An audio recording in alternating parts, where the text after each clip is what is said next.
Gusto mong magbago ang inyong financial life? Then, baguhin mo kung sino ang nasa circle mo. Be in the circle of achiever, business-minded, positive thinker, creative ang pag-iisip. Why?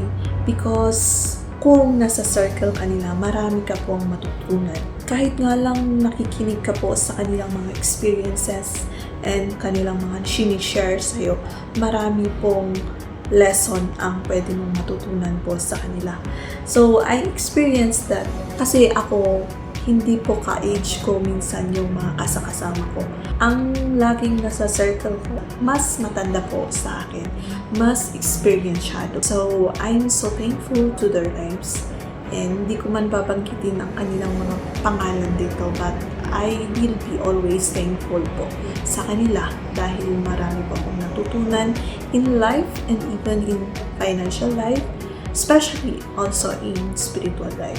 Tanungin po kita, sino ba ang nasa circle mo? Sino ang lagi mong kasama? Because kung ano ang attitude nila at kung ano ang ginagawa nila or kung ano ang nasa kanilang pag-iisip, may influensyahan ka po. So, be careful and choose your circles.